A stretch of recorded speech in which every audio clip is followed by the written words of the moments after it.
नमस्ते। क्या आप जानते हैं कि हमारी दुनिया में हर तरफ कुछ रासायनिक जासूस छिपे हुए हैं?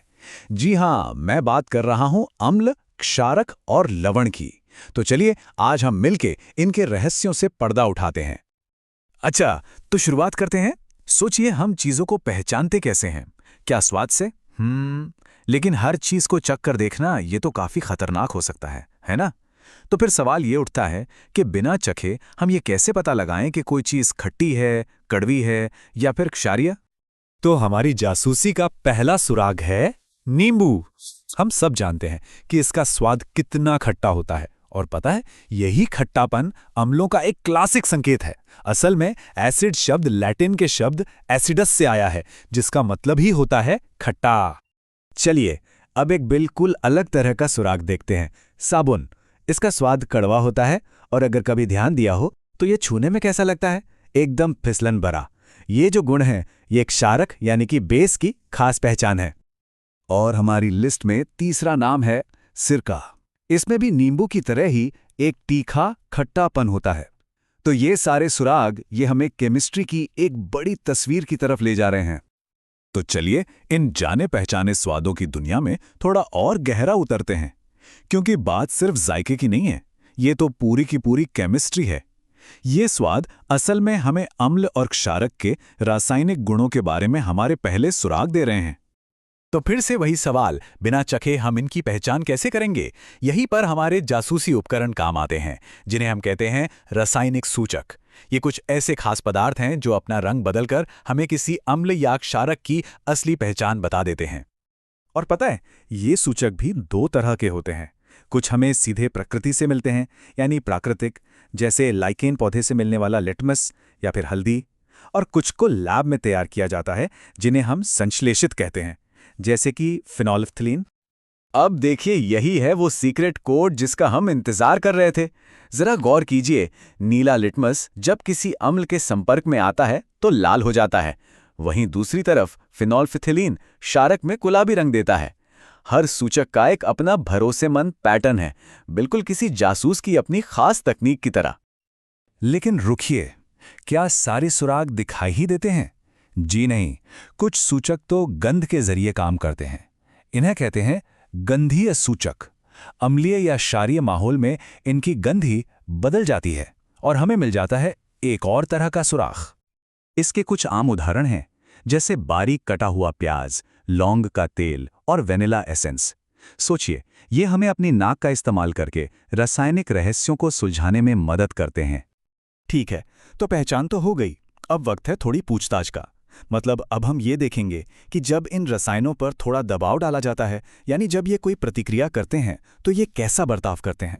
तो चलिए हमारे पहले प्रयोग का मंच तैयार करते हैं। यहाँ हम दानेदार जिंक के टुकड़ों को तनु सल्फ्यूरिक एसिड के साथ मिलाने जा रहे हैं।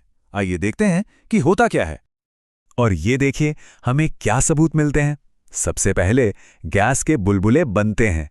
फिर जब इन बुलबुलों के पास एक जलती हुई मोमबत्ती लाई जाती है तो एक पॉप की आवाज आती है, और ये पॉप की आवाज ही हाइड्रोजन गैस की मौजूदगी का पक्का सबूत है। तो लीजिए, यहां हमने अपनी जांच का एक बहुत ही जरूरी नियम पता लगा लिया है। अम्ल जब किसी धातु से प्रतिक्रिया करता है तो लवण और हाइड्रोजन गैस बनती है। इस नियम को याद रखिएगा। चलिए अब अपनी जांच को अगले लेवल पर ले चलते हैं। इस बार हम एक अम्ल की प्रतिक्रिया एक धातु कार्बोनेट यानी सोडियम कार्बोनेट के साथ देखेंगे। और इस प्रतिक्रिया का सबूत क्या है? तेज बुदबुदाहट। एक ऐसी गैस निकलती है जो जलती हुई मोमबत्ती को बुझा देती है। और ये गैस कोई और नहीं बल्कि कार्बन डाइऑक्साइड है, जो चूने के पानी को दूधिया भी कर देती है। तो ये रहा हमारी जांच का दूसरा बड़ा नतीजा। जब धातु कार्बोनेट और अम्ल आपस में प्रतिक्रिया करते हैं तो लवण, कार्बन डाइऑक्साइड और पानी बनता है। अच्छा, अब तक हमने जो कुछ भी देखा वो काफी दिलचस्प है, लेकिन असली रहस्य तो अभी सामने आना बाकी है। अम्ल और क्षारक की असली ताकत को अनलॉक करता है पानी। जरा इस तस्वीर को देखिए, ये एक बहुत मजबूत तुलना दिखाती है। बाईं ओर एक अम्लीय घोल में बल्ब जल रहा है, जिसका मतलब है कि इसमें से बिजली गुजर रही है।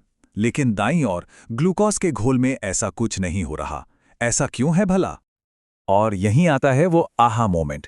देखिए, होता क्या है कि पानी में घुलते ही अम्ल हाइड्रोजन आयन यानी H+ छोड़ते हैं और क्षारक हाइड्रोक्साइड आयन यानी OH- छोड़ते हैं।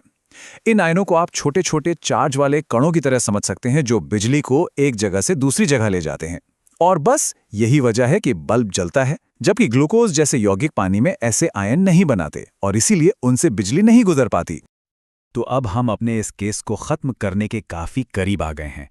जरा सोचिए, क्या होता होगा जब हमारे दो मुख्य संदिग्ध यानी अम्ल और क्षारक आमने सामने आते हैं? वो एक दूसरे के असर को ही खत्म कर देते हैं और इसी प्रक्रिया को कहते हैं उदासीनीकरण। इसका समीकरण बिल्कुल सीधा है। अम्ल और क्षारक मिलकर लवण और पानी बनाते हैं और बस इस तरह दोनों की ताकत खत्म हो जाती है। और सुनिए, ये सिर्फ कोई किताबी समीकरण नहीं है, ये तो हमारे रोजमर्रा की जिंदगी में होता है। अरे यही तो वजह है कि एंटासिड, जो कि एक क्षारक है, पेट में ज्यादा एसिड बनने से होने वाली अपच से राहत दिला पाता है ना हमारे शुरुआती रहस्य का एक बड़ा ही संतोषजनक और व्यवहारिक नतीजा। तो हमारी आज की जांच तो यहां खत्म होती है, लेकिन एक आखिरी सवाल के साथ। अगर अम्ल और क्षारक एक दूसरे को बेअसर कर सकते हैं, तो उनके मिलने से पहले हम उनकी असली ताकत को मापते कैसे हैं? ये एक ऐसा सवाल है जो हमें हमारी जांच के अगले पड़ाव पर ले जाता है, और वो पड़ाव है पीएच स्केल।